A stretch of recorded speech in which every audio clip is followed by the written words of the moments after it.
ಇದಮೃತಂ ಇದಂ ಬ್ರಹ್ಮ ಇದಂ ಸರ್ವಂ ತಸ್ಯ ಮೇನ್ನಂ ಮಿತ್ರಂ ದಕ್ಷಿಣಂ ಸ ಏಷೋಷ್ಮಾ ಖಣಃ ಸತ್ಯಮೇವ ಜಯತಿ ನಾನೃತಂ. ಭಾಗವತದ 11ನೇ ಸ್ಕಂದದ ಪ್ರವಚನ ಮಾಲಾ ಇದು. ಅದರಲ್ಲಿ 16ನೇ ಭಾಗ ಇವತ್ತು ನಾವು ನೋಡ್ಬೇಕಾದದ್ದು. 5ನೇ ಸ್ಕಂದವನ್ನ ನೋಡ್ತಾ ಇದ್ದೀವಿ. ಚಮಸ ಮಹಾಮುನಿಗಳು ವಿಜಯರಾಜನಿಗೆ ನಿಮಿರಾಜ ಉಪದೇಶ ಮಾಡಿದಂತಹ ಒಂದು ಭಾಗ ಇದು. 15ನೇ ಶ್ಲೋಕ ಇವತ್ತು ನಾವು ನೋಡ್ಬೇಕಾದದ್ದು. ದ್ವಿಷಂತಹ ಪರಕಾಯೇಶು ಸ್ವಾತ್ಮಾನಂ ಹರಿಮೀಶ್ವರಂ ಮೃತಕೆ ಸಾನುಬಂಧೇಸ್ಮಿನ್ ಬದ್ಧ ಸ್ನೇಹಾ ಪತಂತ್ಯಥ. ಈ ಭಗವದ್ಭಕ್ತಿ ವಿಹೀನರಾದವರು, ತಾಮಸರು ಅಥವಾ ರಾಜಸರು ಇವರೆಲ್ಲ ಏನಿದ್ದಾರೆ, ಭಗವಂತ ತಮ್ಮ ಶರೀರದಲ್ಲೂ ಇದ್ದಾನೆ, ಬೇರೆ ಶರೀರಗಳಲ್ಲಿ ಎಲ್ಲಾ ಕಡೆನೂ ಇದ್ದಾನೆ. ಇದ್ರೂ ಕೂಡ ಆ ಹರಿಯನ್ನ ಅವರು ಸರಿಯಾಗಿ ತಿಳ್ಕೊಳ್ಳೋದಿಲ್ಲ. ನಾನೇ ಅವನನ್ನು ತಿಳ್ಕೊಂಡ್ಬಿಡ್ತಾರೆ, ಅಥವಾ ಇನ್ನು ಮತ್ತಾವ್ದಾದ ರೀತಿಯಾಗಿ ತಪ್ಪಾಗಿಯೂ ತಿಳ್ಕೊಳ್ತಾರೆ. ನನ್ಗಿಂತ ಬೇರೆ ಅಲ್ಲ ಅಂತ ಅವನನ್ನು ದ್ವೇಷಿಸ್ತಾರೆ. ದ್ವಿಷಂತಹ ಪರಕಾಯೇಶು ಸ್ವಾತ್ಮಾನಂ ಹರಿಮೀಶ್ವರಂ.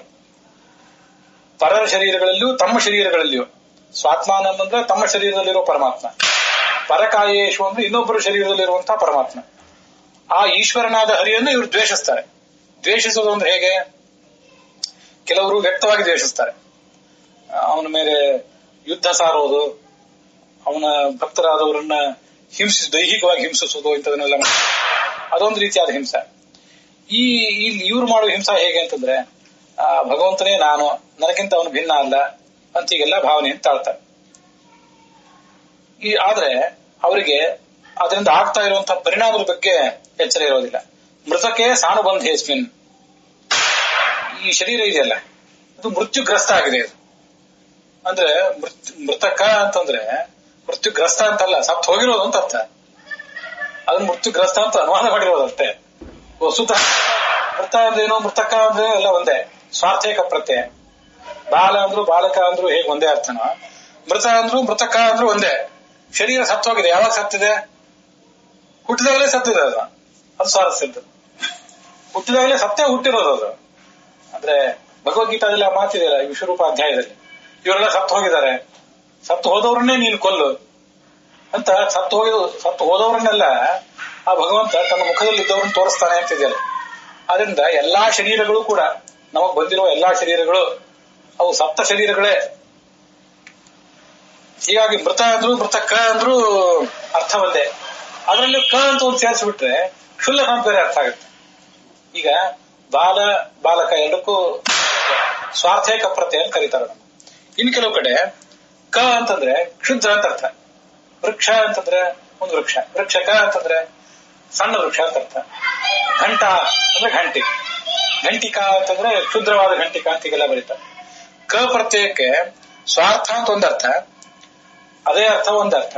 ಇನ್ನೊಂದು ಕ್ಷುದ್ರವಾದ್ದು ಅಂತನೂ ಕೆಲವು ಸಂದರ್ಭಾನುಸಾರ ಅರ್ಥ ಆಗ್ಬಹುದು. ಹೀಗೆ ಮೃತಕ ಅಂದ್ರೇನು? ಸತ್ತೋಗಿರೋದು, ಕ್ಷುದ್ರವಾದದ್ದು ಎರಡೂ ಇದೆ ಅಲ್ಲಿ. ಕ್ಷುದ್ರವಾದ ಶರೀರ ಇದೆ. ಈ ಸಾನುಬಂಧೆ ಮತ್ತೆ ಇದರ ಸಂಬಂಧಿಗಳಿದ್ದಾರೆ ಈ ಶರೀರಕ್ಕೆ. ಆ ಶರೀರಕ್ಕೊಬ್ಬ ಅಪ್ಪ, ಶರೀರಕ್ಕೊಬ್ಬ ಅಮ್ಮ, ಅದರ ಗಂಡ ಹೆಂಡತಿ ಅಂತೆಲ್ಲ ಇದ್ದಾರೆ. ಇರೋದು ಅದಕ್ಕೆ, ಜೀವಕ್ಕಲ್ಲ. ಸಾನುಬಂಧೇಸ್ಮಿನ್ ಬದ್ಧ ಸ್ನೇಹ, ಅವ್ರ ಬಗ್ಗೆ ಇವನಿಗೆ ಸ್ನೇಹ. ಹೆಂಡತಿ, ಮಕ್ಕಳು, ಬಂಧು ಬಾಂಧವರು ಇವ್ರ ಬಗ್ಗೆ ಎಲ್ಲ ಆ ಜೀವಿಗಳಿಗೆ ಸ್ನೇಹ, ಈ ದುಷ್ಟರಿಗೆ. ಅದರಿಂದ ಪತಂತ್ಯಥ, ಕೊನೆ ಪರಿಣಾಮ ಏನಂದ್ರೆ ಕೊನೆಗೆ ಕೆಳಗೆ ಹೋಗಿ ಬೀಳ್ತಾರೆ, ದುಷ್ಟ ಲೋಕಕ್ಕೆ ಹೋಗ್ತಾರೆ. ಏ ಕೈವಲ್ಯಂ ಅಸಂಪ್ರಾಪ್ತಾ ಏ ಚ ಅತೀತಾಶ್ಚ ಮೂಢತಾಂ ತ್ರೈವರ್ಗಿಕಾಭಿಜನ್ಮಾನಂ ಆತ್ಮಾನಂ ಪಾತಯಂತಿತೆ. ತ್ರೈವರ್ಗಿಕ ಅಭಿಜನ್ಮಾನಂ, ವಸ್ತುತಃ ಶರೀರ ಬಂದಿದೆಯಲ್ಲ, ಇಲ್ಲಿ ಎಂಥ ಶರೀರ ಇದು ಅಂದ್ರೆ, ಈ ಶರೀರ ನಮಗೆ ಎಲ್ಲಾ ಸಾಧನೆಗಳಿಗೂ ಮೂಲವಾದದ್ದು. ಧರ್ಮ, ಅರ್ಥ, ಕಾಮಗಳ ಸಾಧನೆ ಆಗ್ಬೇಕಾಗುತ್ತೆ ಈ ಶರೀರದಿಂದ. ಆದ್ರೆ ಇಂಥ ಶರೀರವನ್ನು ಪಡ್ಕೊಂಡು ಕೂಡ ಅದನ್ನ, ಆ ಶರೀರವನ್ನು ಹಾಳು ಮಾಡ್ತಾರೆ. ಮಾನವ ಜನ್ಮಕ್ಕೆ ಏನು ಬಂದಿದೆಯಲ್ಲ ಈ ಶರೀರ, ಇದನ್ನ ಅವ್ರು ಹಾಳು ಮಾಡ್ತಾರೆ. ಅದನ್ನ ಹುಚ್ಚರಾಗಿ ಹಾಳು ಮಾಡ್ಕೋತಾ ಇದ್ದಾರೆ ಅವರು. ಆತ್ಮಾನಂ ಪಾತಯಂತಿ, ಆತ್ಮಾನಂ ಅಂದ್ರೆ ಜೀವ ಅಂತಲ್ಲ, ಆ ಶರೀರವನ್ನು ಹಾಳು ಮಾಡ್ಕೋತಾ ಇದ್ದಾರೆ. ಆ ಮೂಲಕ ಜೀವದ ಅಧಃಪತನಕ್ಕೂ ಅವರೇ ಕಾರಣರಾಗಿದ್ದಾರೆ. ಕೈವಲ್ಯ ಅಸಂಪ್ರಾಪ್ತ, ಮೋಕ್ಷಕ್ಕೆ ಸಾಧನವಾದಂತಹ ತತ್ವಜ್ಞಾನವನ್ನ ಅವರು ಪಡ್ಕೋತಾ ಇಲ್ಲ ಯಾರು, ಈ ಜೀವರು. ಮತ್ತೆ ಅತೀತಾಶ್ಚ ಮೂಢತಾಂ, ಮೂಢತ್ವವನ್ನ ಅವರು ದಾಟಿದ್ದಾರೆ. ಅತ್ಯಂತ ಮೂಢರೂ ಆಗಿರದೆ ಅಂತ ಅಲ್ಲಿ ಕನ್ನಡದಲ್ಲಿ ಒಂದ್ ಕಡೆ, ಅತ್ಯಂತ ಮೂಢರೂ ಆಗಿರದೆ ಅಂತ ಅನ್ನೋದಕ್ಕೆ ಅರ್ಥ ಏನು? ನಾವು ಅದನ್ನ ಹೇಗೆ ವ್ಯಾಖ್ಯಾನಿಸಬಹುದು? ಸ್ಪಷ್ಟವಾಗಿ ಹೀಗೆ ವ್ಯಾಖ್ಯಾನಗಳಲ್ಲಿ ಅದು ಕಾಣಿಸೋದಿಲ್ಲ. ನಂದೊಂದು ಹೇಳ್ತೇನೆ, ಅವರು ತೀರಾ ಮೂರ್ಖರೇನಲ್ಲ, ಏನಾದ್ರೂ ಹೇಳಿದ್ರೆ ತಿಳಿದೇ ಇರುವಷ್ಟು ಮೂರ್ಖರೇನಲ್ಲ, ಆದ್ರೆ ತತ್ವಜ್ಞಾನವುಳ್ಳಂತಹ ವಿವೇಕಿಗಳು ಅಲ್ಲ. ಮೂಢತ್ವವನ್ನು ದಾಟಿದ್ದಾರೆ. ಏನಾದ್ರೂ ಹೇಳಿದ್ರೆ 4 ಅಕ್ಷರಗಳು ತಲೆಯಲ್ಲಿ ಹೋಗುವಷ್ಟು ಜ್ಞಾನ ಇದೆ, ಆದ್ರೆ ತತ್ವಜ್ಞಾನ ಒಳಗೆ ಹೋಗೋದಿಲ್ಲ, ಅಷ್ಟೇ ವಿಪರೀತ ಜ್ಞಾನ ಆಗ್ತದೆ ಅಷ್ಟೇ. ಹೀಗೆ ಅರ್ಥ ಕಾಣಿಸ್ತದೆ. ಈ ಮೂಢತಾಂ ಅತೀತಾಹ ಅಂತ ಈಗೇನು ಶ್ಲೋಕ ಇದೆಯಲ್ಲ, ಮೂಢತಾಂ ಅತೀತಾಹ ಅಂತ ಅನ್ನೋದಕ್ಕೆ ಮೂಢತಾಂ ಅಜ್ಞಾನಿತ್ವಂ ಅತೀತಾಹ, ಅಜ್ಞಾನಿ ಅವಸ್ಥೆಯನ್ನು ದಾಟಿದ್ದಾರೆ. ಅಜ್ಞಾನಿ ಅಂದ್ರೆ ತಪ್ಪು ತಿಳುವಳಿಕೆ ಮಾಡ್ಕೊಳ್ಳೋದು, ಆ ಅಜ್ಞಾನಿ. ಹೇಳಿದ್ರೇ ಏನು ಅರ್ಥ ಆಗದೆ ಇರುವಂತ ಮಂದ ಬುದ್ಧಿಯವರು ಇರ್ತಾರಲ್ಲ, ಆ ಅವಸ್ಥೆಯನ್ನು ದಾಟಿದ್ದಾರೆ. ಹೇಳಿದ್ರೆ ತಿಳಿತದೆ ಚುರುಕು ಬುದ್ಧಿಯವರು, ಆದ್ರೆ ಚುರುಕು ಬುದ್ಧಿ ಗ್ರಹಣ ಶಕ್ತಿ ಮೊದಲಾದನ್ನೆಲ್ಲ, ಸ್ಮರಣ ಶಕ್ತಿ ಮೊದಲಾದನ್ನೆಲ್ಲ ಘಾತಕವಾಗಿ ಉಪಯೋಗ ಮಾಡ್ಕೋತಾರೆ. ರಚನಾತ್ಮಕ ವ್ಯರ್ಥ ಕಾರ್ಯಕ್ಕಾಗಿ, ಹಾಳು ಮಾಡ್ಕೊಳ್ಳಿಕ್ಕಾಗಿ ಅದನ್ನು ಉಪಯೋಗ ಮಾಡ್ತಾರೆ ಅಂತ ಅದರ ಅರ್ಥ. ಕೇವಲ ಕರ್ಮ ಮಾರ್ಗ ನಿರತರಾಗಿ ಬಿಡ್ತಾರೆ.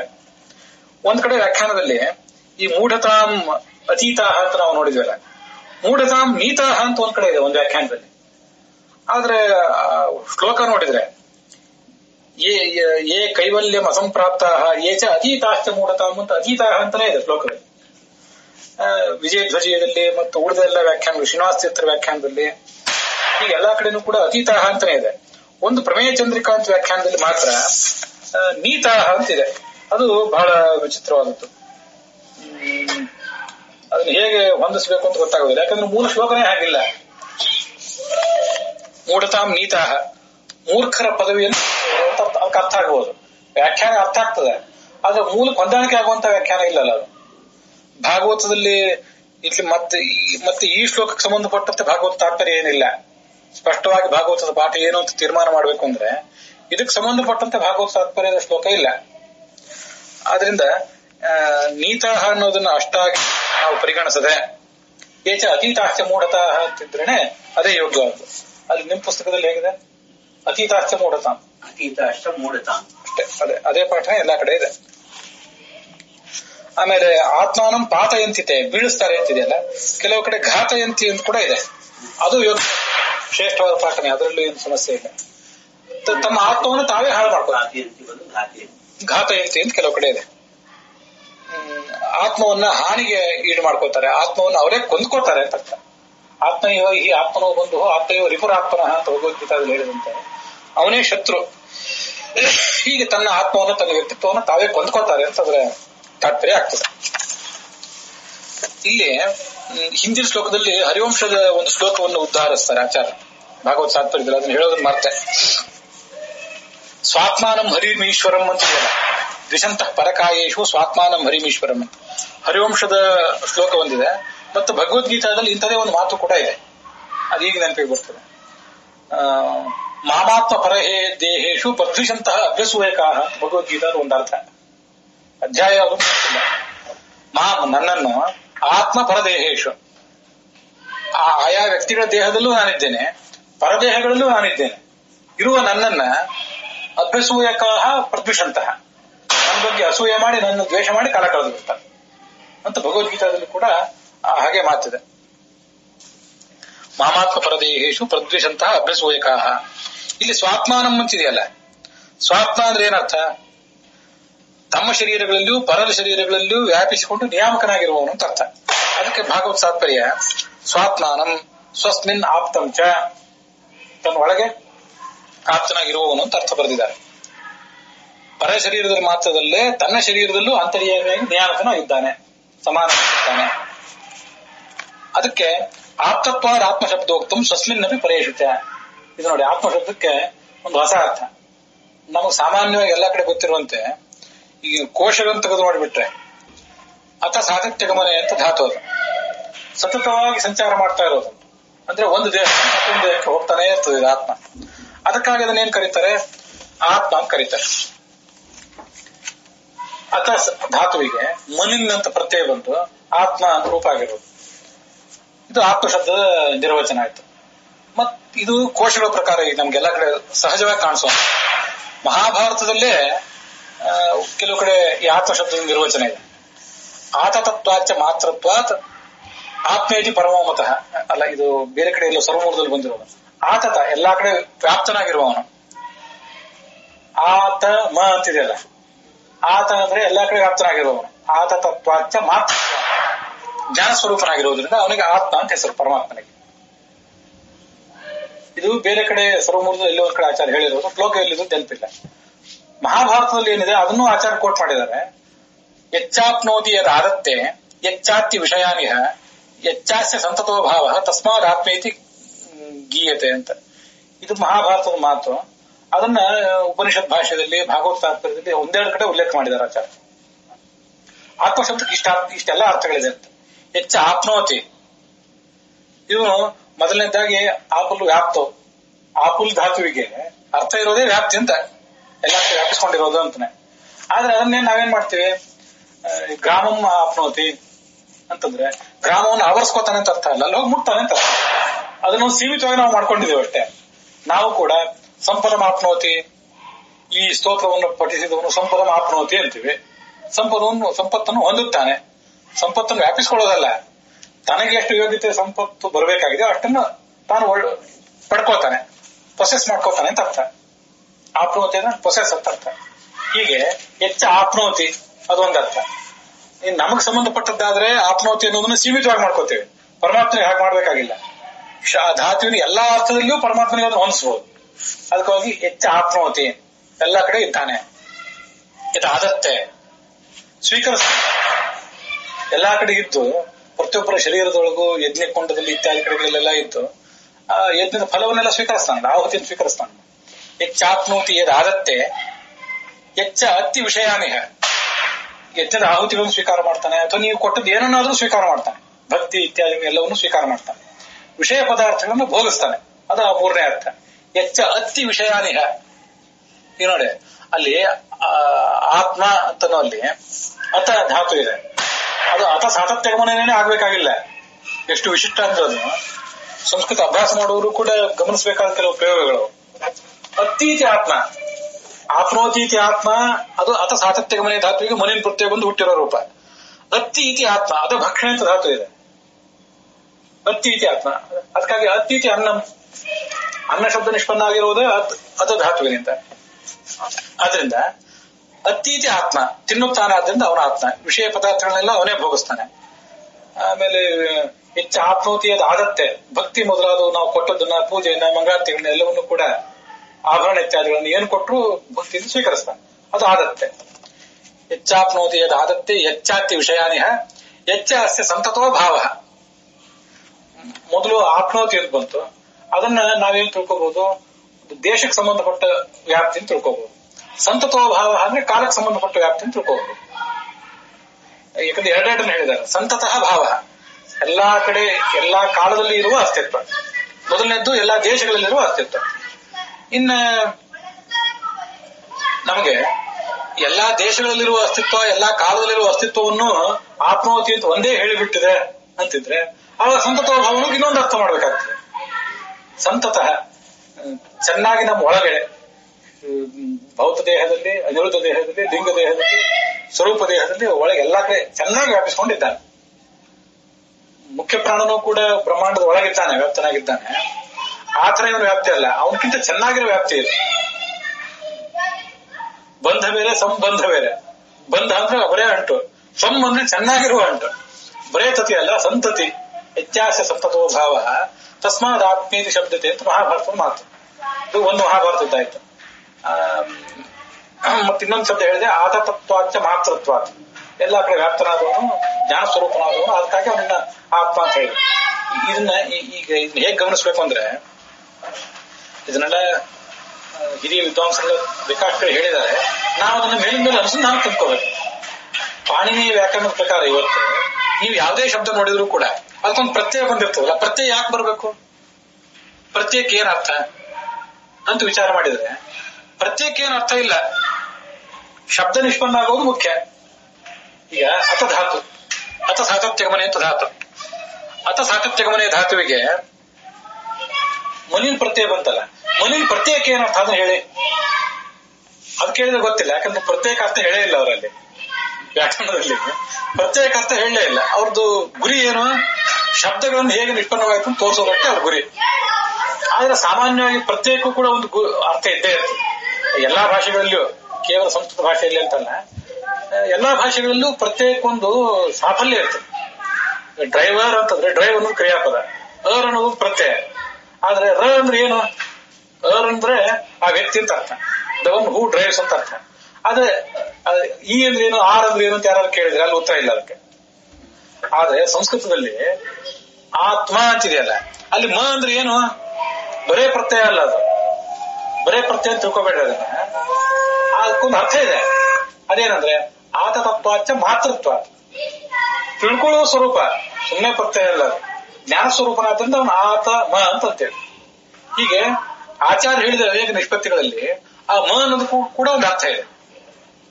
ಮ ಅನ್ನೋದು ಕೂಡ ಒಂದು ಅರ್ಥ ಇದೆ. ಈಗ ರಾಮ ಶಬ್ದ ಇದೆ. ಇನ್ನೊಂದು ಉದಾಹರಣೆ ನಿಮ್ಗೆ ಹೇಳಬೇಕು ಅಂತಂದ್ರೆ, ರಾಮ ಶಬ್ದಕ್ಕೆ ರಮಂತೆ ಯೋಗಿನಃ ಅಸ್ಮಿನ್ ರಾಮ, ಇವತ್ತು ಕೋಶ ತೆಗೆದು ನೋಡಿದ್ರೆ ರಮಧಾತು, ಅದಕ್ಕೆ ಘನ್ ಪ್ರತ್ಯಯ ಬಂದು ಹುಟ್ಟಿರೋ ರೂಪ ರಾಮ. ಘನ್ ಪ್ರತ್ಯಯ ಯಾಕೆ ಬಂತು, ಘ ಏನು, ಜ್ಞ ಅಂದ್ರೆ ಏನು ಅದು ಕೇಳಬೇಡ. ನಾವು ರಾಮ ಶಬ್ದವನ್ನು ಹೇಗೆ ತಯಾರು ಮಾಡೋದು ನಮ್ಮನ್ನು ಅಷ್ಟೇ ಕೇಳಿ. ನಾವು ಅದಕ್ಕಾಗಿ ನಿಂತವ್ರು. ಶಬ್ದಗಳಿಗೆ ಭಗವಂತನ ಅರ್ಥ ತೋರಿಸ್ ನಾವು ನಿಂತವರಲ್ಲ ಅಂತಾರೆ ವ್ಯಾಕರಣ. ಅದಕ್ಕಾಗಿ ಈ ಸಂಸ್ಕೃತ ಆಚಾರ್ಯ ತೋರಿಸಿರೋ ನಿಷ್ಪತ್ತಿಗಳ ಪ್ರಕಾರ ಅಲ್ಲಿ ಪ್ರತಿಯೊಂದಕ್ಕೂ ರ ಅನ್ನೋದಕ್ಕೊಂದು ಅರ್ಥ ಇದೆ, ಮ ಅನ್ನೋದಕ್ಕೊಂದು ಅರ್ಥ ಇದೆ. ಹೀಗೆ ಪ್ರತಿಯೊಂದಕ್ಕೂ ಕೂಡ ಅಲ್ಲೊಂದು ಅರ್ಥ ಇದ್ದೇ ಇದೆ. ನಿತ್ಯ ಪೂರ್ಣ ಸುಖದ್ಯಪ್ತಿ ಸ್ವರೂಪೋತ್ಸವ ಯಥೋ, ಇದು ಭಾಗವತ ತಾತ್ಪರ್ಯದಲ್ಲಿ 9ನೇ ಸ್ಕಂದದಲ್ಲಿ ಬಂದಿರೋ ಮಾತು. ರ ಅ ಮ, ಇದನ್ನ ಹಿಂದೆ ಹೇಳಿದ್ದೇನೆ. ರಾಮ ಅನ್ನೋಲ್ಲಿ ರ ಅ ಮ ಮೂರಿದೆ. ರ ಅ ಅಲ್ಲ, ರ ಆ ಮ ಇಷ್ಟಿದೆ. ಆ ಅಂದ್ರೆ ವ್ಯಾಪ್ತವಾದಂತ ಅರ್ಥ. ವ್ಯಾಪ್ತವಾದ ರ ಅಂದ್ರೆ ಆನಂದ, ವ್ಯಾಪ್ತವಾದ ಮ ಅಂದ್ರೆ ಧ್ಯಾನ. ಅದಕ್ಕಾಗಿ ಅವ್ನು ರಾಮ. ಹೀಗೆ ಅಲ್ಲಿರೋ ಪ್ರತಿಯೊಂದಕ್ಕೂ ಅರ್ಥ ಇದೆ. ಇದು ಸರ್ವಶಬ್ದ ವಾಚ್ಯತ್ವ ಅಂತಂದ್ರೆ. ಸರ್ವಶಬ್ದ ವಾಚ್ಯತ್ವ, ದೀರ್ಘ, ಹ್ರಸ್ವ, ಬಿಂದು, ಅನುಸ್ವಾರ, ಪ್ರತಿಯೊಂದರಿಂದಲೂ ಅವನು ಸರ್ವೇ ನಾದಾಹ ಘೋಷಾಹ, ಪ್ರತಿಯೊಂದರಿಂದಲೂ ಹೇಗೆ ವಾಚ್ಯ ಅಂದ್ರೆ ಇದು ಹೀಗೆ ವಾಚ್ಯ. ಅದಿಲ್ಲದೆ ಹೋದ್ರೆ ಅದಕ್ಕೊಂದು ಗಣ್ಯ ಪ್ರತ್ಯಯ ಬಂತು, ಮತ್ತೊಂದೇನೋ ಪ್ರತ್ಯಯ ಬಂತು, ಹುಟ್ಟಿತು, ಇಷ್ಟೇ. ಬೇರೆ ಕಡೆ ಆದ್ರೆ ಅವರು ಶಬ್ದಶಾಸ್ತ್ರದಲ್ಲಿ ನಿಷ್ಠಾತರು. ಶಬ್ದಶಾಸ್ತ್ರಗಳ ಮೂಲಕ ರೂಪಗಳು ಹೇಗೆ ನಿಷ್ಪನ್ನ ಆದವು ಅಂತ ತೋರಿಸೋದಕ್ಕೆ ಅವ್ರ ಗುರಿ. ನಮ್ದು ಅದರ ಜೊತೆಗೆ ಆ ಶಬ್ದಗಳು ಹೇಗೆ ಭಗವಂತನನ್ನ ಒಂದೊಂದು ಅವಯವ ಹೇಗೆ ಹೇಳ್ತದೆ ಅಂತ ತೋರಿಸೋದು ನಮ್ಮ ಗುರಿ. ಅಂತ ನಿಷ್ಪತ್ತಿಗಳನ್ನ ಅನೇಕ ಕಡೆ ಆಚಾರ್ಯ ತೋರಿಸಿದ್ದಾರೆ. ಕೇಶವ ಇತ್ಯಾದಿ ಎಲ್ಲಾ ಕಡೆನೂ ಕೂಡ ಕೇಶವ, ನಾರಾಯಣ, ಮಾಧವ, ಗೋವಿಂದ ಇತ್ಯಾದಿ ಪ್ರತಿಯೊಂದಕ್ಕೂ ಕೂಡ ಆ ತರದ ಅರ್ಥಗಳನ್ನ ಹೆಚ್ಚು ಕಡಿಮೆ 24 ನಾಮಗಳಲ್ಲಿ ಸರಿಸುಮಾರು 20 ನಾಮಗಳಿಗೆ ಸರ್ವಮೂಲದಲ್ಲಿ ಆಧಾರ ಸಿಗ್ತದೆ. ಕೆಲವುದಕ್ಕಲ್ಲಿ ಸಿಗೋದಿಲ್ಲ ಅಷ್ಟೇ. ಇದು ಹೀಗೆ ಆತ್ಮ. ಇನ್ನೊಂದಿದೆ ಆತ್ಮ ಅಂತೇಳಿ, ಅದು ಬೃಹದಾರಣ್ಯಕ ಉಪನಿಷತ್ನಲ್ಲಿದೆ. ನಿತ್ಯಾತತ ಗುಣತ್ವಾತ್ಸ ಆತ್ಮೇಶು ಶ್ರುತಿಶೋಧಿತ. ಅರ್ಥ ಒಂದೇ, ಕೊಟೇಶನ್ ಅಷ್ಟೇ ಬೇರೆ. ಆತ್ಮ ಅಂತ ಅವನಿಗೆ ಹೆಸರು ಯಾಕೆ ಅಂತಂದ್ರೆ ನಿತ್ಯವಾದ ಆತತವಾದ ಗುಣ ಇದ್ದವನು, ಎಲ್ಲ ಕಡೆ ವ್ಯಾಪಿಸಿದ ನಿತ್ಯವಾದ ಗುಣ ಇದ್ದವನು ಆತ್ಮ. ಇದು ಆತ್ಮ ಶಬ್ದಕ್ಕೆ ಅರ್ಥ. ನಿತ್ಯಾತತ ಗುಣತ್ವಾತ್ಸ ಆತ್ಮೇಶು ಆತ್ಮೇತಿ ಶ್ರುತಿಶೋಧಿತ. ಹೀಗಾಗಿ ಆತ್ಮ ಶಬ್ದಕ್ಕೂ ಬ್ರಹ್ಮ ಶಬ್ದಕ್ಕೂ ಅರ್ಥ ಒಂದೇ ಆಯ್ತು. ಈಗ ಬ್ರಹ್ಮ ಅಂದ್ರೂ ಗುಣಪೂರ್ಣ ದೊಡ್ಡವನು ಅಂತಾನೆ ಅರ್ಥ, ಆತ್ಮ ಅಂದ್ರೂ ಅದೇನೆ. ಅದಕ್ಕಾಗಿ ಆತ್ಮೇತಿತು ಉಪಗಚ್ಚಂತಿ ಗ್ರಾಹಯಂತಿ ಚ. ನಿಮಗೆ ಬೇರೆ ಏನು ಗೊತ್ತಾಗದೆ ಹೋದ್ರೆ ಇಷ್ಟನ್ನಾದ್ರೂ ಧ್ಯಾನ, ಆತ್ಮಶಬ್ದ ವಾಚ್ಯತ್ವವನ್ನ, ಬ್ರಹ್ಮಶಬ್ದ ವಾಚ್ಯತ್ವವನ್ನ ಅಷ್ಟನ್ನಾದ್ರೂ ಧ್ಯಾನ ಮಾಡ್ರಿ ಅಂತ. ವಿಷ್ಣು ಆತ್ಮ, ನರಸಿಂಹ ಆತ್ಮ, ಹೀಗೆ ಆತ್ಮಶಬ್ದವನ್ನ ವಿಶೇಷವಾಗಿ ಧ್ಯಾನ ಮಾಡ್ತಾ ಹೋಗ್ರಿ ಅಂತ ಬ್ರಹ್ಮಸೂತ್ರ ಭಾಷ್ಯದಲ್ಲಿ 3 ಅಥವಾ 4ನೇ ಅಧ್ಯಾಯದಲ್ಲಿ ಹೇಳೋದು ಅದಕ್ಕಾಗಿ. ಈಗ ಇಲ್ಲಿ ಇಷ್ಟೆಲ್ಲ ಹೇಳಿದ್ಮೇಲೆ ಇಲ್ಲಿರುವ ಶಬ್ದ ಇದೊಂದು ಹೊಸ ಅರ್ಥ ಇಲ್ಲಿ ಹೇಳಿರೋದು. ಆಪ್ತತ್ವ ಆತ್ಮಶಬ್ದೋಕ್ತಂ. ಅವನು ಆಪ್ತನಾಗಿ ನಮ್ಮ ಒಳಗಿದ್ದಾನೆ. ನನ್ನ ಶರೀರದಲ್ಲೂ ಪರರ ಶರೀರದಲ್ಲಿಯೂ ನಿಯಾಮಕನಾಗಿ ನಮಗೆ ಅತ್ಯಂತ ಆಪ್ತನಾಗಿದ್ದಾನೆ. ಅದು ಆಪ್ತ ಅನ್ನುವ ಮತ್ತೊಂದು ಅರ್ಥ ಹರಿವಂಶದಲ್ಲಿ ಬರುವಂತ ಮಾತು. ಸ್ವಸ್ಮಿನ್ನಪು ಪರೇಶು ಚ. ಹೀಗೆ ಆಪ್ತನಾಗಿರುವುದರಿಂದ ಅವನಿಗೆ ಸ್ವಾತ್ಮ ಅಂತ ಕರೀತಾರೆ. ಜೀವಾದ ಆದ್ರೆ ಈ ಕೆಲವರು ದುಷ್ಟರಾದವರು ಜೀವನು ಪರಮಾತ್ಮನು ಇಬ್ರು ಭಿನ್ನರು ಅಂತ ಅನ್ನೋದನ್ನು ಮನಗಾಣೋದಿಲ್ಲ. ಹಾಗೆ ದ್ವಾಸಪೂರ್ಣ ಮೊದಲಾದ ಶ್ರುತಿಗಳಲ್ಲಿ ಸ್ಪಷ್ಟವಾಗಿದೆ, ಆದ್ರೆ ಇವರಿಗೆ ಅದು ಅರ್ಥ ಆಗೋದಿಲ್ಲ. ಅದನ್ನು ನೋಡಿ ಸ್ಪಷ್ಟವಾದ ಭೇದದ ಪ್ರತಿಪಾದನೆ ಅಲ್ಲಿದ್ರೂ ಕೂಡ ಆ ಭೇದದ ಪ್ರತಿಪಾದನೆಯನ್ನು ಅರ್ಥ ಮಾಡಿಕೊಳ್ಳದೆ ಅಭೇದ ಚಿಂತನೆ ಮಾಡಿ ಆ ಪರಮಾತ್ಮನನ್ನು ದ್ವೇಷಿಸುವುದರಲ್ಲೇ ತತ್ಪರರಾಗಿರ್ತಾರೆ. ಹಾಗೆ ಅವರು ಭ್ರಷ್ಟರಾಗ್ತಾರೆ. ಶುತ್ವ ಏವಂ ವಿದ್ವಿಷಂತಿ ಚ ಏತಾಂಸ್ತು ಮಾಸುರಾನ್ ವಿದ್ಯೆ. ಇವರನ್ನು ನೀನ್ ಏನಂತ ತಿಳ್ಕೋಬೇಕು, ಇವರು ಅಸುರರು, ಇವರು ದುರ್ಬುದ್ಧಿ ಇದ್ದಂಥವರು. ಆಸುರಾನ್ ವಿದ್ಯೆ ಲಕ್ಷಣೇ ಪುರುಷಾಧಮಾನ್. ಇಂತಹ ಲಕ್ಷಣಗಳ ಮೂಲಕ ಅವನು ತಿಳ್ಕೋಬೇಕು. ಒಂದು, ಇವರನ್ನ ಸುತ್ತಮುತ್ತ ಇದ್ದವರು ಎಲ್ಲರನ್ನೂ ದ್ವೇಷಿಸ್ತಾ ಇರ್ತಾರೆ. ದುರ್ಬುದ್ಧಿ, ಯಾರನ್ನು ದ್ವೇಷಿಸಬೇಕು ಯಾರನ್ನು ದ್ವೇಷಿಸಬಾರ್ದು ಅನ್ನೋದ್ರ ಬಗ್ಗೆ ಅವರಿಗೆ ವಿವೇಚನವೇ ಇಲ್ಲ. ಪ್ರತಿಯೊಬ್ಬರನ್ನು ಕೂಡ ದ್ವೇಷಿಸ್ತಾ ಹೋಗ್ತಾ ಇರ್ತಾರೆ. ಇನ್ನೊಂದು, ಪರಮಾತ್ಮನೇ ನಾನು ಅನ್ನುವಂಥ ಒಂದು ಅಹಂಕಾರವನ್ನು ಕೂಡ ತಾಳಿರ್ತಾರೆ. ಇವರನ್ನ ತಮೋಯೋಗ್ಯರು ಅಂತ ನಾವು ತಿಳ್ಕೊಳ್ಬೇಕು.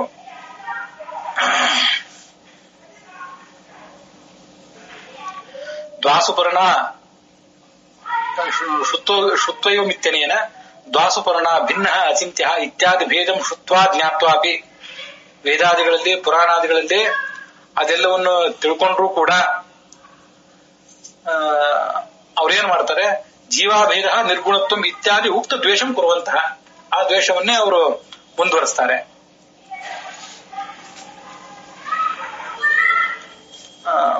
ಕುರುವಂತಹ ಇತ್ಯುಕ್ತಂ ಭವತಿ. ಅದು ಅವರ ದ್ವೇಷದ ಲಕ್ಷಣ. ನ ಕೇವಲಂ ಪರೇಶಾಂ ಕಾರ್ಯೇಶು ಆಪ್ತಂ ಕಿಂತು ಸ್ವಸ್ಮಿನ್ ಆಪ್ತಂ ವ್ಯಾಪ್ತಂ. ಇಲ್ಲಿ ವ್ಯಾಪ್ತಂ ಅಂತ ಬಂತಲ್ಲ, ಆಪ್ತತ್ವಾದ ಆಪ್ತ ಶಬ್ದೋಕ್ತಂ. ಆಪ್ತ ಅಂದ್ರೇನು?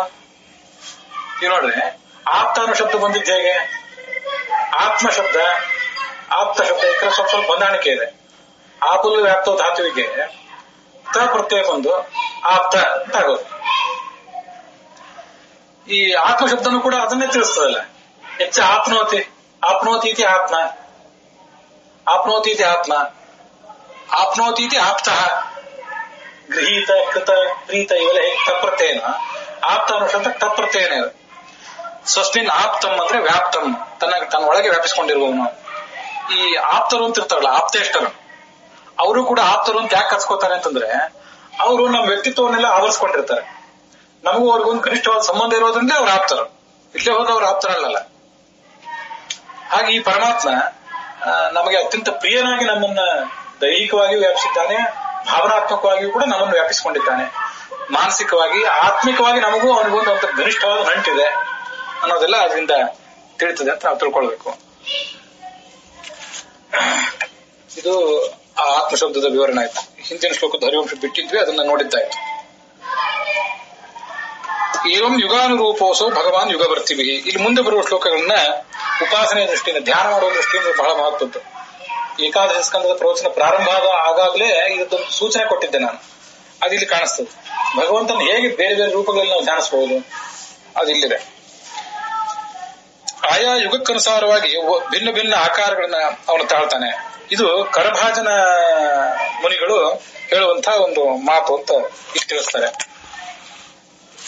ಕರಭಾಜನ ಮುನಿಗಳು ಅಂತಂದ್ರೆ ಅದನ್ನ ಇಲ್ಲೊಂದ್ ಕಡೆ ಹಿಂದೆ ಹೇಳಿದ್ದಾರೆ. ತಾತ್ಪರ್ಯ ಅಲ್ಲ. ಕರಭಾಜನ ಮುನಿಗಳು ಅಂತಂದ್ರೆ ವೇದಾದಿ ಶಾಸ್ತ್ರಗಳನ್ನೆಲ್ಲ ಕರತಲಾಮಲಕ ಮಾಡಿಕೊಂಡು ವೇದಾರ್ಥದ ಜ್ಞಾನಾಮೃತ ಉಣ್ಣುವವರು ಕರಭಾಜನ. ಭಾಜನ ಅಂದ್ರೆ ಪಾತ್ರೆ, ಭೋಜನ ಅಂದ್ರೆ ಊಟ, ಭಾಜನ ಅಂದ್ರೆ ಪಾತ್ರ, ಕರವೇ ಅಲ್ಲಿ ಪಾತ್ರ. ಅಲ್ಲಿ ಎರಡು ಅರ್ಥ ಇದೆ. ಮುನಿಗಳು ಪಾತ್ರೆ ಇಟ್ಕೊಂಡು ಓಡಾಡಲ್ಲ. ಯಾಕೆಂದ್ರೆ ಪಾತ್ರೆ ಇಟ್ಕೊಂಡು ಅದರಲ್ಲಿ ಊಟ ಮಾಡೋದ್ರೆ ಹೆಚ್ಚು ಊಟ ಮಾಡ್ಬೇಕಾಗ್ತದೆ. ಇವತ್ತು ಜೈನರು ಹಾಗೆ ಮಾಡ್ತಾರೆ, ಕೈಯಲ್ಲಿ ಉಣ್ತಾರೆ. ಅದ್ರ ಅರ್ಥ ಏನು? ಕಡಿಮೆ ಉಣ್ಬೇಕು ಎಷ್ಟಾದ್ರು ಅಂತ. ಕರಭಾಜನ ಅನ್ನೋದ್ರಲ್ಲಿ ಮಿತವಾದ ಆಹಾರ ತಿನ್ನುವವರು ಅಂತ ಅರ್ಥ ಇದೆ. ಆದ್ರೆ ವೇದಾದಿ ಶಾಸ್ತ್ರಗಳ ಜ್ಞಾನವನ್ನು ಸವಿಯುವ ಪ್ರಸಂಗ ಬಂದಾಗ ಅಮಿತವಾದ ಭೋಜನವೇ ಅವರು, ಮಿತವಾದ ಭೋಜನ ಅಲ್ಲ. ಒಂದು ಕರಭಾಜನ. ಆ ಕರಭಾಜನ ಮುನಿ ಮುಂದೆ ಹೇಳುವ ಮಾತುಗಳು. ಅದಕ್ಕಿಂತ ಮೊದಲು ಒಂದೆರಡು ಶ್ಲೋಕ ಇದೆ. ತ್ರೈವರ್ಗಿಕಾಭಿಜನ್ಮಾನಂ ಆತ್ಮಾನಂ ಪಾತಯಂತಿದೆ. ಇದು 14ನೇ ಶ್ಲೋಕ. ತ್ರಿವರ್ಗಗಳ ಸಾಧನೆಗಾಗಿರುವಂತಹ ಈ ಶರೀರವನ್ನು ಅವ್ರು ಹಾಳು ಮಾಡ್ಕೋತಾರೆ ಅಂತ ಇಲ್ಲಿ ಬಂತು.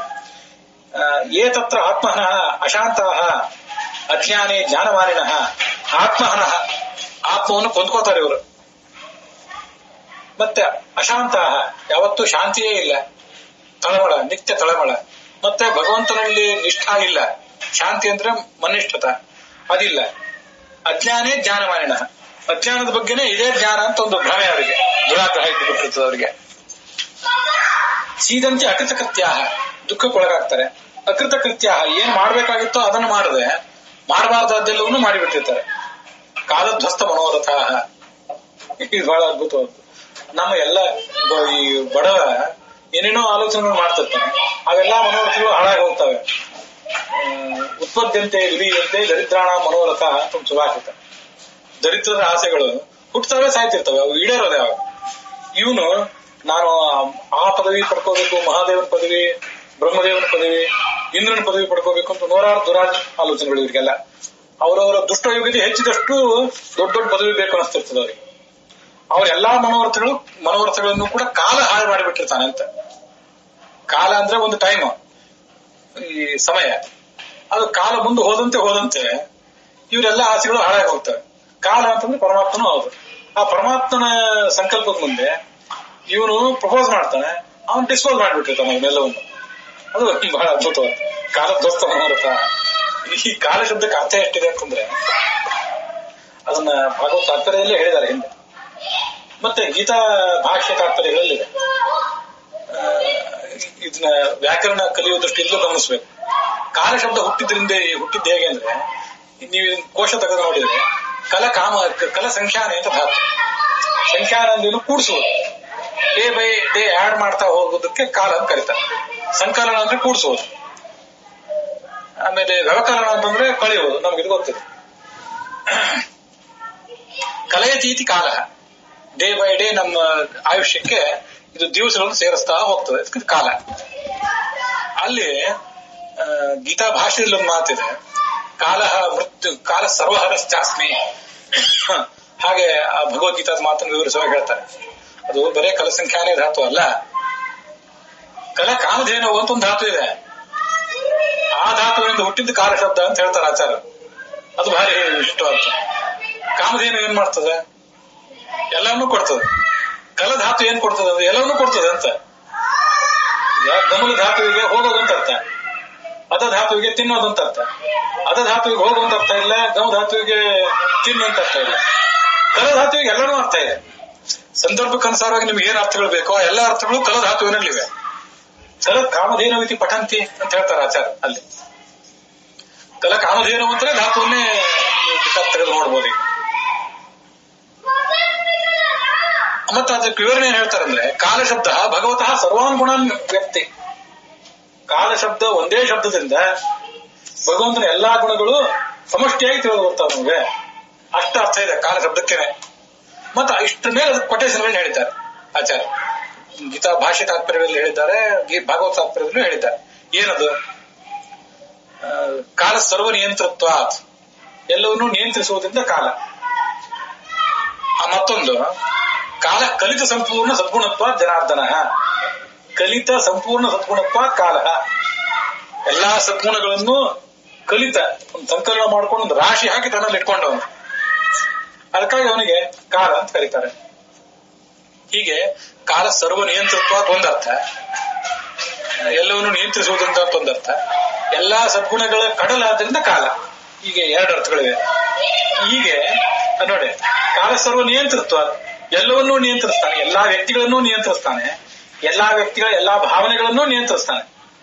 ನಮಗೆ ನಾವು ಪ್ರಪೋಸ್ ಮಾಡಿದ್ದು ಅವನ ನಿಯಂತ್ರಣದಲ್ಲೇ, ನಮ್ಮ ಆಸೆಗಳೆಲ್ಲ ಡಿಸ್ಪೋಸ್ ಆಗುವುದು ಅವನ ನಿಯಂತ್ರಣದಲ್ಲೇ, ಬಂದಿದ್ದು ಅವನಿಂದಲೇ, ಹೋಗೋದು ಅವನಿಂದಲೇ.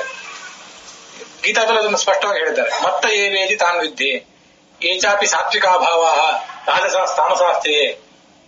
ನಮಗೆ ಭಗವಂತನ ಕುರಿತಾಗಿ ಶ್ರವಣ ಮಾಡ್ಬೇಕು ಅಂತ ಅಪೇಕ್ಷೆ ಬಂತು, ಮನನ ಮಾಡ್ಬೇಕು ಅಂತ ಬಂತು, ಧ್ಯಾನ ಮಾಡ್ಬೇಕು ಅಂತ ಬಂತು, ಮಾಡಬಾರದು ಅಂತ ಬಂತು, ಭಗವಂತನ ಕುರಿತು ದ್ವೇಷ ಮಾಡ್ಬೇಕು ಅಂತ ಬಂತು, ಏನೇನು ಬಂದ್ರು ಸಾತ್ವಿಕ ಭಾವ, ರಾಜಸ ಭಾವ, ತಾಮಸ ಭಾವ, ಎಲ್ಲಾ ಭಾವಗಳು ಮತ್ತೆ ಏವೇತಿ ತಾಂಡಿದ್ದೆ. ಈ ಎಲ್ಲಾ ಭಾವನೆಗಳು ಬಂದದ್ದು ನನ್ನಿಂದ ಅಂತ ತಿಳ್ಕೋ ಅಂತ ಗೀತಾದಲ್ಲಿದೆ. ಆದ್ರಿಂದ ಕಾಲ ಶಬ್ದಕ್ಕೆ ನಿಯಂತ್ರಕ ಅಂತ ಅರ್ಥ ಇರೋದ್ರಿಂದ ಗುಣಪೂರ್ಣ ಅಂತ ಒಂದೊಂದು ಅರ್ಥ. ಇಲ್ಲಿ ಈ ವ್ಯಕ್ತಿಗಳ ಮನೋರಥಗಳು ಅವನಿಂದಾಗಿ, ಕಾಲ ಶಬ್ದವಾಚನದ ಪರಮಾತ್ಮನಿಂದ ನಿಯಂತ್ರಿತವಾಗಿವೆ. ಬಂದದ್ದು ಅವನಿಂದ, ಹೋಗೋದು ಅವನಿಂದ. ಅದೆಲ್ಲ ಅಲ್ಲಿ ಕಾಣಿಸ್ತದೆ. ಮತ್ತೆ 2ನೇ 3ನೇ ಸ್ಕಂದದಲ್ಲಿ ಒಂದ್ ಕಡೆ ಈ ಕಾಲಶಬ್ದ ಎಷ್ಟು ಅಂತಂದ್ರೆ ಎಷ್ಟು ಸ್ವಾರಸ್ಯದ್ದು ಅಂದ್ರೆ ಈ ಕಕ್ಷಾತಾರ್ಥವನ್ನೆಲ್ಲ ಹೇಳ್ತದೆ ಕಾಲಶಬ್ದ. ಅಂದ್ರೆ 32 ಕಕ್ಷಾವನ್ನು ಎಲ್ಲವನ್ನೂ ಹೇಳೋದಿಲ್ಲ, ಅಂತೂ ಒಂದು 10-15 ಕಕ್ಷಾದಲ್ಲಿರುವವರು ಎಲ್ಲರನ್ನೂ ಕಾಲಶಬ್ದ ಹೇಳ್ತದೆ ಕ್ರಮವಾಗಿ. ಹರಿಶ್ಚ ಪ್ರಕೃತಿಶ್ಚೈವ ಬ್ರಹ್ಮವಾಯು ತಥೈವ ಚ ಸುಪರ್ಣಶೇಷ ರುದ್ರಾದ್ಯಾ ಕಾಲಶಬ್ದೋಂತ ಕ್ರಮಾತ್. ಹರಿ, ಪ್ರಕೃತಿ, ಬ್ರಹ್ಮ, ವಾಯು, ಹೀಗೆಲ್ಲರೂ ಕೂಡ ನಮಗೆ ನಡುವಿನ ಕೆಲವು ಶಬ್ದಗಳು ನೆನಪಿಗೆ ಬರ್ತಿಲ್ಲ. ಹೇಳ್ತಾರೆ ಅವು ಕೆಲವು ಶ್ಲೋಕದ ಸಾರಾಂಶ ಮಾತ್ರ ನೆನಪಿರ್ತದೆ, ಪೂರ್ಣ ಶ್ಲೋಕ ನೆನಪಿಗೆ ಬರೋದಿಲ್ಲ. ಆದ್ರೆ ಈಗ ಇಲ್ಲಿ ನಾ ಎಷ್ಟು ಹೇಳಬೇಕೋ ಅಷ್ಟ ಶ್ಲೋಕ ನೆನಪಿಗೆ ಬರ್ತದೆ. ಇವರೆಲ್ಲರೂ ಕ್ರಮಾತ್ ಕಾಲಶಬ್ದೋಕ್ತಾ. ಯಾಕೆ ಕಾಲಶಬ್ದೋಕ್ತಾ? ಕ್ರಮವಾಗಿ ಕಾಲಶಬ್ದದಿಂದ ವಾಚ್ಯ ಆಗೋದು ಅಂದ್ರೆ ಏನು? ಕಾಲಶಬ್ದಕ್ಕೆ ಬರೀ ಟೈಮ್ ಅಂತ ಅರ್ಥ ಆಗಿದ್ರೆ ಅವ್ರು ಕ್ರಮವಾಗಿ ಕಾಲಶಬ್ದ ವಾಚ್ಯ ಆಗೋದು ಹೇಗೆ? ಆಗಲ್ಲ. ನಿಯಂತ್ರಕ ಅಂತ ಅರ್ಥ ಇರೋದ್ರಿಂದ ಕ್ರಮಾತ್ ವಾಚ್ಯ. ಪರಮಾತ್ಮ ಲಕ್ಷ್ಮೀದೇವಿ ನಿಯಂತ್ರಕ, ಲಕ್ಷ್ಮೀದೇವಿ ಚತುರ್ಮುಖ ಮುಖ್ಯ ಪ್ರಾಣರಿಗೆ ನಿಯಂತ್ರಕಗಳು, ಅವ್ರು ಇನ್ನು ಕೆಳಗಿನವರಿಗೆ ನಿಯಂತ್ರಕ. ಅಗ್ನಿ ತನಕ, ಅಗ್ನಿ ಯಮಾನುಜಶ್ಚೈವ ಕಾಲಶಬ್ದೋಚಿತ ಕ್ರಮಾತ್. ಅಗ್ನಿ ಒಂದು ಕಾಲನೇ, ಕಾಲಾಗ್ನಿ ಅಂತ ಹೇಳೋದು ಅವನು. ಯಮಾನುಜ ಎಲ್ಲರೂ ಕಾಲರು. ಪೂರ್ವೋಕ್ತಾಸ್ತು ಅಪರೋಕ್ತಾನ ಕಾಲರಾಗಿದ್ದಾರೆ. ಹಿಂದೆ ಬಂದವರು ಮುಂದೆ ಕೆಳಗೆ ಬರುವವರಿಗೆ ಕಾಲರು ಅಂದ್ರೆ ನಿಯಂತ್ರಕರು. ಇದು ನಿಯಂತ್ರಕರು. ಮತ್ತೆ ಅವರು ತಮ್ಮ ಒಳಗೆ ಸೇರ್ಸ್ಕೊಂಡ್ಬಿಡುವವರು ಪ್ರಳಯ ಕಾಲದಲ್ಲಿ. ತಮ್ಮ ಮೂಲ ದೇವತೆಗಳಿಂದ ಅವರಲ್ಲಿ ಹೋಗಿ ಲಯ ಆಗ್ತಾರೆ ಅಂತ ಬೇರೆ ಕಡೆ ನೋಡಿದೀವಲ್ಲ, ಹೀಗೆ ನುಂಗು ಬಿಡ್ತಾರಲ್ಲ. ಆ ಕಾರಣದಿಂದಾಗಿ ಹುಟ್ಟಿಸುವಾಗಲೂ ಲೀನ ಮಾಡುವಾಗಲೂ ಕೆಳಗಿನವರು ಮೇಲಿನವರಿಗೆ ಅಧೀನರು ಪರಮಾತ್ಮನ ತನಕ. ಇದೆಲ್ಲ ಕಾಲಶಬ್ದವಾಗ್ತಿ. ಈಗ ಹಾಗಾಗಿ ಕಾಲದೋಸ್ತ ಮನೋರಥ ಅಂದ್ರೆ ಅರ್ಥ ಪರಮಾತ್ಮರಿಂದಾಗಿ, ಲಕ್ಷ್ಮೀದೇವಿಯಿಂದಾಗಿ, ಯಮನಿಂದಾಗಿ, ಅಗ್ನಿಯಿಂದಾಗಿ, ಇವರೆಲ್ಲರ ಕೈವಾರದಿಂದಾಗಿ ನಮ್ಮ ಮನೋರಥಗಳೆಲ್ಲ ಹಾಳಾಗಿ ಹೋಗಿವೆ. ಯಾಕೆಂದ್ರೆ ಅವರೆಲ್ಲ ನಿಂತು ನಮ್ಮೊಳಗೆ ಯಾವ ಆಲೋಚನೆಗಳು ಬರಬೇಕು, ಯಾವ ಹೋಗ್ಬೇಕು ಅನ್ನೋದನ್ನ ನಿಯಂತ್ರಿಸ್ತಾ ಇದ್ದಾರೆ ತತ್ವಾಭಿಮಾನಿಗಳಾಗಿ. ಹಾಗಾಗಿ ಕಾಲಶಬ್ದ ತಾರತಮ್ಯ ಪ್ರಕಾರ ಅವರೆಲ್ಲರನ್ನೂ ಹೇಳ್ತದೆ. ಹಿತ್ವ ಅತ್ಯಾಯಾಸ ರಚಿತ ಗೃಹಾಪತ್ಯ ಸುಹೃಶ್ರಿಯ. ನೋಡಿ, ಅತ್ಯಾಯಾಸ ರಹಿತ ರಚಿತ. ಮನೆ ಕಟ್ಟುವುದರಿಂದ ಸುಲಭದ ಕೆಲಸ ಅಲ್ಲ. ಮನೆ ಮಾಡಿ ನೋಡಿ, ಮನೆ ಕಟ್ಟಿ ನೋಡಿ, ಮದುವೆ ಮಾಡಿ ನೋಡಿ ಅಂತ ಹೇಳ್ತಿರ್ತಾರೆ. ಆದ್ರಿಂದ ಅತ್ಯಾಯಾಸ ರಚಿತವಾದದ್ದು ಗೃಹ, ಮನೆ. ಮತ್ತೆ ಅಪತ್ಯವನ್ನು ನಾವೇ ರಚನೆ ಮಾಡಿದ್ದು. ಮನೆಯನ್ನ ಮೇಸಿನ ಕರ್ಕೊಂಬಂದು ಕಟ್ಸಿದ್ದು, ಆ ಮಗುವನ್ನ ನಮ್ಮ ಮಕ್ಕಳನ್ನ ನಾವೇ ಹುಟ್ಟಿಸಿದ್ದು. ಅಂದ್ರೆ ಅದಕ್ಕೂ ಬೇರೆಯವ್ರ ಸಹಕಾರ ಬೇಕು, ವೈದ್ಯರು ಪರಮಾತ್ಮರ ಸಹಕಾರ ಬೇಕು, ಅದೆಲ್ಲ ವಿಷಯ ಬೇರೆ. ರಚಿತ ಅಂದ್ರೆ ನಿರ್ಮಿಸಲ್ಪಟ್ಟಿರುವುದು, ಪಡೆಯಲ್ಪಟ್ಟಿರುವುದು ಅಂತ ಅರ್ಥ. ಗೃಹ ಶಬ್ದಕ್ಕೆ ಇನ್ನೊಂದು ಅರ್ಥ ಹೆಂಡತಿ. ಈಗ ಎಷ್ಟು ಸ್ವಾರಸ್ಯ ಈ ಶಬ್ದ. ಮನೆ ಕಟ್ಸೋದು ದೊಡ್ಡ ಕಟ್ಟದ ಕೆಲಸನೇ. ಮನೆ ಕಟ್ಟಿ ನೋಡು, ಮದುವೆ ಮಾಡಿ ನೋಡು ಅಂತ ಹೇಳ್ತಿರ್ತಾರೆ. ಮದುವೆ ಮಾಡ್ಕೊಂಡು ನೋಡು ಅಂತ ಈಗಿನ ಕಾಲಕ್ಕೆ ಹೇಳ್ಬೇಕು. ಮದುವೆ ಮಾಡ್ಕೊಳ್ಳೋದು ಅಷ್ಟು ಶ್ರಮದ ಕೆಲಸನೇ ಆಗಿದೆ ಈಗ. ಯಾಕೆಂದ್ರೆ ಗೃಹ ಶಬ್ದಕ್ಕೆ ಹೆಂಡತಿ ಅಂತನೂ ಅರ್ಥ ಇದೆ, ಮನೆ ಅಂತನೂ ಅರ್ಥ ಇದೆ. ಗೃಹಿಣಿ, ಗೃಹ ಮುಚ್ಚತೆ. ಗೃಹಸ್ಥ ಅಂದ್ರೆ ಮನೆ ಒಳಭಾಗದಲ್ಲಿ ಕೂತಿರೋವನು ಅಂತ ಅರ್ಥ ಅಲ್ಲ. ಗೃಹ ಅಂದ್ರೆ ಹೆಂಡತಿ, ಅವಳ ಜೊತೆ ಇರುವವನು. ಗೃಹೇಣ ಸಹ ತಿಷ್ಠತೀತಿ ಗೃಹಸ್ಥ. ಆದ್ರಿಂದ ಅತ್ಯಾಯಾಸದಿಂದ ಸಂಪಾದನೆ ಮಾಡಿದ್ದು ಯಾವ್ದಾವುದು? ಒಂದು ಹೆಂಡತಿ, ಒಂದು ಮನೆ, ಮಕ್ಕಳು, ಸ್ನೇಹಿತರು, ಆಮೇಲೆ ಸಂಪತ್ತನ್ನು ಸಂಗ್ರಹಿಸುವುದೇನು ಸಾಧಾರಣ ಕೆಲಸನ? ಇಷ್ಟೆಷ್ಟು ಕಷ್ಟಪಡ್ಬೇಕು. ಕೊನೆಗೆ ತಮೋ ವಿಶಂತಿ ಅನುಚ್ಛ್ವಾಸಂ ವಾಸುದೇವ ಪರಾನ್ಮುಖ. ಕೊನೆಗೆ ಹೋಗಿ ದುರ್ಗತಿಗೆ ಹೋಗಿ ಬಿದ್ದು ಬಿಡ್ತಾರೆ. ಅಲ್ಲಿ ಏನಾಗ್ತದಂತಂದ್ರೆ ಅನುಚ್ಛ್ವಾಸಂ, ಸರಿಯಾಗಿ ಉಸಿರಾಡ್ಲಿಕ್ಕೂ ಬರ್ತಿರಲ್ಲ, ಅಷ್ಟು ಕಷ್ಟ ಆಗ್ತಿರ್ತದೆ. ಅನುಚ್ಛ್ವಾಸಂ ತಮಃ. ಇದಕ್ಕೆಲ್ಲ ಕಾರಣ ಏನಂದ್ರೆ ವಾಸುದೇವ ಪರಾನ್ಮುಖ. ಭಗವಂತನ ಅಣತಿಗಳಿಗೆ, ಅವನ ಉಪಾಸನೆಗೆ ನಾವು ವಿಮುಖರಾಗಿ ಬಿಟ್ಟಿರ್ತೇವೆ. ಅದರ ಪರಿಣಾಮವಾಗಿ ಈ ಎಲ್ಲಾ ಸಮಸ್ಯೆಗಳನ್ನು ಎದುರಿಸ್ತೀವಿ ಅಂತ ಅದರ ತಾತ್ಪರ್ಯ ಇದೆ. ಇದು ಆ ಚಮಸ ಮುನಿಗಳು ಅವನಿಗೆ ಉಪದೇಶ ಮಾಡಿದ ರೀತಿ.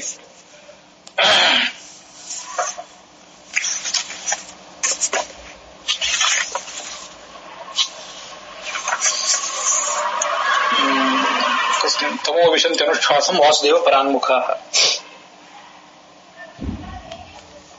ಅಲ್ಲಿ ಪ್ರಮೇಯ ಚಂದ್ರಿಕಾ ವ್ಯಾಖ್ಯಾನದಲ್ಲಿ ಅನುಚ್ಛ್ವಾಸಂ ಅಂದ್ರೆ ಶ್ವಾಸ ವಿಮೋಕ್ಷಣ ಸುಖೇನಾಪಿ ಹೀನಂ. ಒಂದ್ಸರಿ ನಿಟ್ಟುಸಿರು ಬಿಡ್ತೀವಿ ಅನ್ಲಿಕ್ಕೂ ಸಾಧ್ಯ ಇರಲ್ಲ. ಅಲ್ಲಿ ಅಷ್ಟು ಕಷ್ಟಕ್ಕೊಳಗಾಗ್ಬಿಡ್ತಾನೆ ಮನುಷ್ಯ ತಮೋ ಲೋಕದಲ್ಲಿ. ಈ ನೋಡಿ, ಅದ್ಯಾವುದೋ ಕ್ರೂರವಾದ ಪಶುಗಳು ನಮ್ಮನ್ನು ಕಚ್ಚುತ್ತಾ ಇರ್ತವೆ, ತಿವಿತಾ ಇರ್ತವೆ, ಹುರಿತಾ ಇರ್ತವೆ, ಕರಿತಾ ಇರ್ತವೆ ಅಂತ ಅದೆಲ್ಲ ಇದೆಯಲ್ಲ, ಅದೆಲ್ಲಕ್ಕಿಂತ ಒಂದು ಭಯಂಕರವಾದ ದುಃಖ ಇದೆ.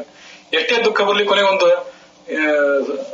ನಿಟ್ಟುಸಿರಾರು ಬಿಟ್ಟು ಆಯ್ತಪ್ಪ ಅಂತೇಳಿ ಅನ್ಕೋತಿರ್ತೀವಲ್ಲ, ಅದೂ ಇಲ್ಲ ಇಲ್ಲಿ. ಶ್ವಾಸ ವಿಮೋಕ್ಷಣದ ಸುಖವೂ ಕೂಡ ಅವರಿಗೆ ಸಿಗದಂತೆ ಆಗಿಬಿಡ್ತದೆ ಅಂತ ಅದರ ವಿವರ ಇದೆ. ಮುಂದೆ ರಾಜ ಕೇಳಿದ, ಏನಂತ, ಕಸ್ಮಿನ್ ಕಾಲೇ ಸ ಭಗವಾನ್ ಕಿಂವರ್ಣ ಕೀದೃಶೋ ನೃಭಿಹಿ, ಯಾವ ಯಾವ ಯುಗದಲ್ಲಿ ಯಾವ ವರ್ಣೋಪೇತನಾಗಿ, ಯಾವ ಲಕ್ಷಣಾದಿಗಳಿಂದ ಕೂಡಿದವನಾಗಿ, ಯಾವ ಹೆಸರಿನಿಂದ, ಯಾವ ವಿಧಾನದಿಂದ ಅವನು ಪೂಜ್ಯ, ಅದನ್ನು ಸ್ವಲ್ಪ ಹೇಳಿ ನನಗೆ ಅಂತ ಅವನು ಕೇಳ್ಕೊಂಡ. ಅದಕ್ಕೆ ಅವ್ರು ಹೇಳಿದ್ರು, ಕೃತ, ತ್ರೇತ, ದ್ವಾಪರ ಅಂತ ಕಲಿ ಅಂತ 3 ಯುಗಗಳಿವೆ. ಆ 4 ಯುಗಗಳಲ್ಲಿ ನಾನಾ ವರ್ಣಗಳಿಂದ, ನಾನಾ ವಿಧವಾದ ಆಕಾರಗಳು, ಲಕ್ಷಣಗಳು ಇತ್ಯಾದಿಗಳಿಂದ ಕೂಡಿದವನಾಗಿ ಅವನು ವಿಜಿನ ಇಜ್ಜತೆ, ಸಯವ ಭಗವಾನ್ ಇಜ್ಜತೆ. ಅದು ಹೇಗೆ ಅಂತಂದ್ರೆ, ಕೃತೆ ಶುಕ್ಲ ಚತುರ್ಬಾಹು ಜಟಿಲೋ ವಲ್ಕಲಾಂಬರ ಕೃಷ್ಣಾಜಿನ ಉಪವೀತಾಕ್ಷಾನ್ ಬಿಭ್ರದ್ ದಂಡಕಮಂಡಲು. ಕೃತಯುಗದಲ್ಲಿ ಹೇಗಿರ್ತಾನೆ ಮೊದಲನೇದಾಗಿ, ಇದು ನಾವು ಬೇರೆ ಕಡೆ ಕಾಣದೇ ಇರುವಂತಹ ಒಂದು ವಿಚಿತ್ರವಾದ ರೂಪ. ಈಗ ನಮಗೆ ಈ ಕಪಿಲ, ದತ್ತ, ವೇದವ್ಯಾಸ ರೂಪಗಳೆಲ್ಲ ಏನೇನೋ ವರ್ಣಗಳನ್ನು ಕೇಳಿರ್ತೇವೆ. ಇದೊಂದು ಅಂಥದೇ ಒಂದು ರೂಪ. ಹೆಸರೇನು ಅಂತ ಇಲ್ಲಿ ಕಾಣಿಸೋದಿಲ್ಲ, ಅದು ಅಷ್ಟು ಮಾತ್ರ. ಅವರು ಶುಕ್ಲ, ಬಿಳಿ ಬಣ್ಣದವನಾಗಿರ್ತಾನೆ ಕೃತಯುಗದಲ್ಲಿ. ಮತ್ತೆ ಚತುರ್ಬಾಹು, 4 ಬಾಹುಗಳಿರ್ತವೆ. ಜಟಿಲ, ಜಟಾ ಬಿಟ್ಟಿರ್ತಾನೆ. ವಲ್ಕಲಾಂಬರ, ನಾರ್ಮಡಿ ಹುಟ್ಟಿರ್ತಾನೆ. ಕೃಷ್ಣಾಜಿನ ಧರಿಸಿರ್ತಾನೆ. ಮತ್ತೆ ಉಪವೀತ, ಯಜ್ಞೋಪವೀತ ಇರ್ತದೆ. ಅಕ್ಷಮಾಲೆ, ಜಪಮಾಲೆ ಕೈಯಲ್ಲಿರ್ತದೆ. ದೊಡ್ಡ ಕಮಂಡಲಗಳು ಕೈಯಲ್ಲಿ ಇರ್ತವೆ. ಇದಿಷ್ಟು ಅವನ ವರ್ಣನೆ. ದಂಡ ಕಮಂಡಲಗಳು ಇರುವಂತಹ ಒಂದು ವರ್ಣನೆ. ಯಾವ ರೂಪ ಅದಿಲ್ಲಿ ಬಂದಿಲ್ಲ. ಅಂತೂ ಕೃತಯುಗ ಪ್ರತಿಪಾದ್ಯವಾದ ಒಂದು ರೂಪ ಅಂತ, ಕೃತಯುಗದಲ್ಲಿ ಪೂಜ್ಯವಾದ ಒಂದು ರೂಪ ಅಂತ ತಿಳ್ಕೊಳ್ಬೇಕು. ಒಂದು ಇಂತಹ ದಂಡ ಕಮಂಡಲಗಳಿಂದ ಕೂಡಿದ ರೂಪದ ವರ್ಣನೆ ಶಾಂತಿ ಪರ್ವ ಅಥವಾ ಅನುಶಾಸನ ಪರ್ವದಲ್ಲಿ, ಮುಂದೆ ನಾವಿನ್ನೂ ಮಹಾಭಾರತ ಪ್ರವಚನದಲ್ಲಿ ಅಲ್ಲಿಗೆ ಹೋಗಿಲ್ಲ, ಹೈಗ್ರೀವ ರೂಪದ ಒಂದು ವರ್ಣನೆ ಇದೆ. ತಂದೇವೋ ದರ್ಶಯಾಮಾಸ ಕೃತ್ವ ಹಯಶಿರೋ ಮಹತ ಸಾಂಗಾನ್ ಆವರ್ತಯನ್ ವೇದಾನ್ ಬಿಭ್ರದ್ ದಂಡ ಕಮಂಡಲು ಅಂತ.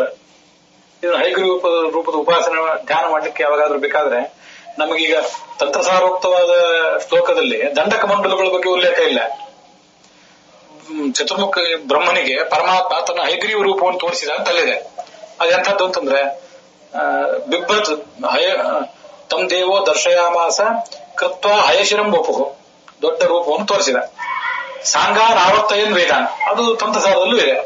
ಷಡಂಗ ಸಮೇತವಾದ ವೇದಗಳನ್ನು ಹೊರ ಹಾಕ್ತಾ ಇದ್ದ ಅಂತ ಹೇಳಿ.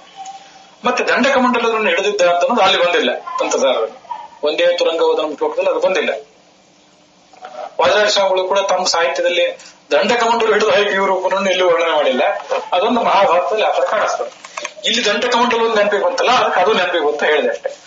ದಂಡಕಮಂಡಲಗಳನ್ನು ಹಿಡಿದಿರ್ತಾನೆ. ಒಂದು ತಪಸ್ವಿ ರೂಪ ಇದೆ. ಕೃಷ್ಣಾಜಿನ ಇತ್ಯಾದಿಗಳನ್ನು ಧಾರಣೆ ಮಾಡಿದ್ದಾನೆ.